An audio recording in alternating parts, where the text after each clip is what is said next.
Assalamualaikum warahmatullahi wabarakatuh. Sebelumnya perkenalkan, saya Muhammad Jermawan, mahasiswa Universitas Syafqala, Fakultas Ekonomi dan Bisnis jurusan Manajemen angkatan 2023. Pada kesempatan ini saya akan memaparkan hukum bisnis tentang pasar modal. Adapun juga pengertian dari pasar modal. Yang pertama, pasar modal mempertemukan pihak yang memiliki kelebihan dana dengan yang membutuhkan dana. Yang kedua, pasar modal memfasilitasi jual beli sekuritas yang umumnya berumur lebih dari 1 tahun dan seperti saham dan obligasi. Pasar modal mendorong terciptanya alokasi dana yang efisien. Bursa Efek merupakan arti fisik dari modal. Pada tahun 2007, Bursa Efek Jakarta BEJ dan Bursa Efek Surabaya BES bergabung menjadi BEI, yaitu Bursa Efek Indonesia. Adapun juga instrumen dari pasar modal, yaitu sekuritas atau securities, atau juga disebut efek atau surat berharga, merupakan aset finansial atau financial asset yang menyatakan klaim keuangan. Adapun juga Undang-Undang Pasar Modal Nomor 8 Tahun 1995 mengidentifikasi efek surat adalah surat berharga, yaitu surat pengakuan hutang, surat berharga komersial, saham, obligasi, tanda bukti hutang, unit pernyataan investasi kolektif, kontrak berjangka atas efek, dan setiap derivatif dari efek. Lembaga-lembaga yang terlibat dari pasar modal yaitu ada BAPEPAM atau Badan Pengawasan Pasar Modal. Tugas Badan Pengawasan Pasar Modal menurut Kepres nomor 53 tahun 1990 tentang pasar modal adalah mengikuti perkembangan dan mengatur pasar modal sehingga efek dapat ditawarkan dan diperdagangkan secara teratur dan efisien, serta melindungi kepentingan permodal masyarakat umum. Yang kedua, melaksanakan pembinaan dan pengawasan terhadap lembaga-lembaga berikut, yaitu Bursa Efek, lembaga clearing, penyelesaian dan penyimpanan, reksadana, perusahaan efek dan perorangan, lembaga penunjang pasar modal, yaitu tempat penitipan harta, biro administrasi efek, wali amanat atau penanggung. Adapun juga profesi penunjang pasar modal.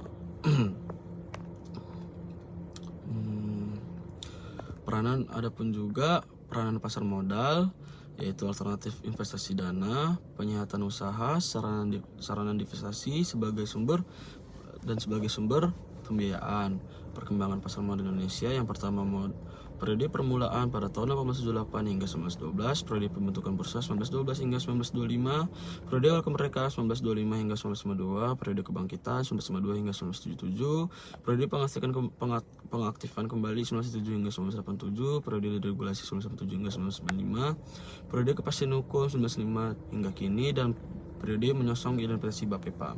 Adapun UU Pasar Modal 1905 sampai dengan 2008, diundangnya UU PM nomor 8 tahun 1995, otomatisasi perdagangan di BEJ. Fungsi BAPEPAM semakin meluas, diperkenalkan reksadana terbuka dan tertutup pada tahun 1996, ditetapkan sebagai tahun reksadana, dikembangkannya SRO dengan pendirian LKP dan LPP, diterbitkannya cetak biru pasar modal yaitu Capital Market Blueprint, jumlah emiten 2005 334 emiten, IHSG 2005 1290, posisi sampai tanggal 17 Februari tanggal 6 nomor 1237. Adapun juga profesi penunjang modal dan lembaga penunjang pasar modal, yaitu menguasai seluruh aspek teknis di bidang pasar modal, independen, integritas, memiliki kemampuan untuk selalu meningkatkan kemampuan dari waktu ke waktu, memberikan pelayanan yang berkualitas, low cost, memahami praktik pasar modal internasional, peraturan di bidang pasar modal. Adapun juga peraturan di bidang pasar modal, yaitu kepastian hukum, transparansi, perdagangan yang aman dan likuid, profesionalisme, kesempatan berinvestasi. Adapun juga fungsi dari pasar modal, yaitu 1. Sarana menghimpun dana-dana masyarakat untuk disalurkan ke dalam kegiatan-kegiatan produktif. 2. Yang kedua, sumber pembiayaan yang mudah, murah, dan cepat bagi dunia dan pembangunan nasional.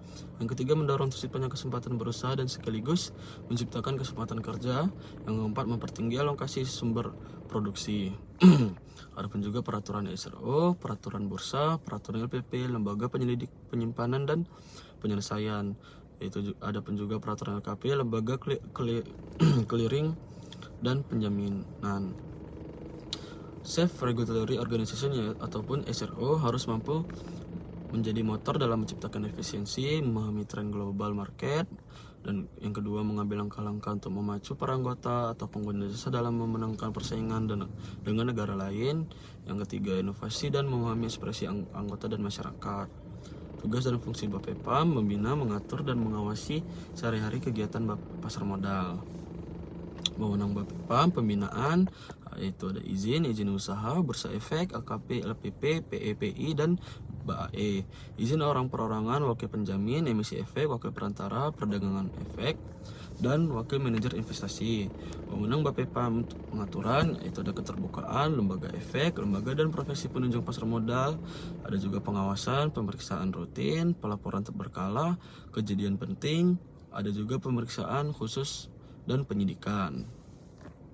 Prioritas kegiatan Bapepam yaitu mendorong bursa efek, AKP, dan LPP untuk mengembangkan dan menawarkan jasa pendukung yang berorientasi bagi para anggota bursa.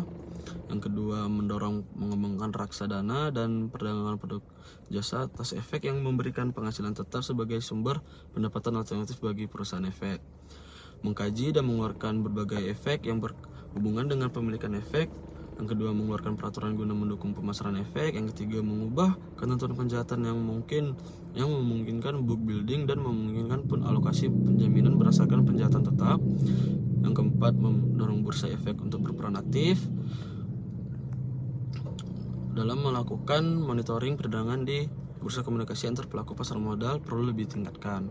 Perangkat hukum peraturan pasar modal, yang pertama UU nomor 8 tahun 1995 tentang pasar modal, yang kedua PP 45 tahun 1995 tentang penyelenggaraan kegiatan di bidang PM, tahun 1995 tentang cara pemeriksaan di bidang PM, KMK 645, KMK 010 tentang pencabutan, KMK 1548 tentang PM sebagaimana diubah terakhir dengan KMK 284. KMK 647, KMK T010 atau 1995 tentang pembatasan pemilikan saham perusahaan efek oleh pemodal asing dicabut dengan KMK 467 atau KMK T010 atau 1997. Adapun juga profesi penunjang pasar modal dan lembaga penunjang pasar modal yaitu menguasai seluruh aspek teknis di bidang pasar modal. Yang kedua, independen. Yang ketiga, integritas. Yang keempat, memiliki kemampuan untuk selalu meningkatkan kemampuannya dari waktu ke waktu, low cost, dan memahami praktik pasar modal internasional.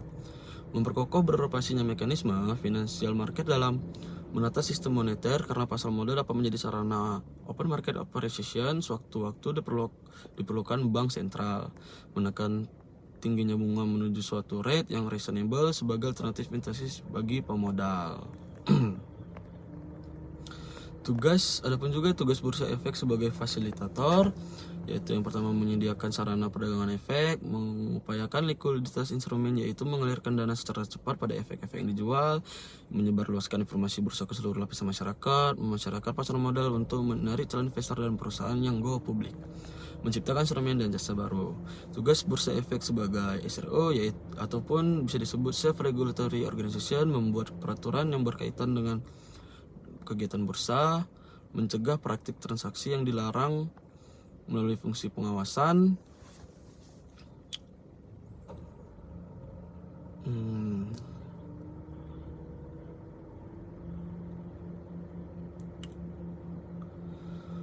mencegah praktik transaksi yang dilarang melalui fungsi pengawasan,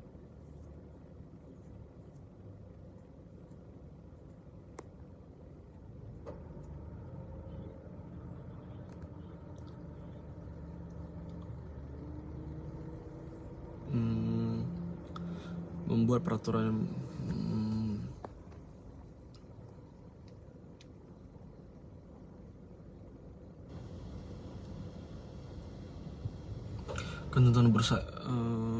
ketentuan bursa efek yang mempunyai kekuatan hukum yang mengikat pada pelaku pasar modal.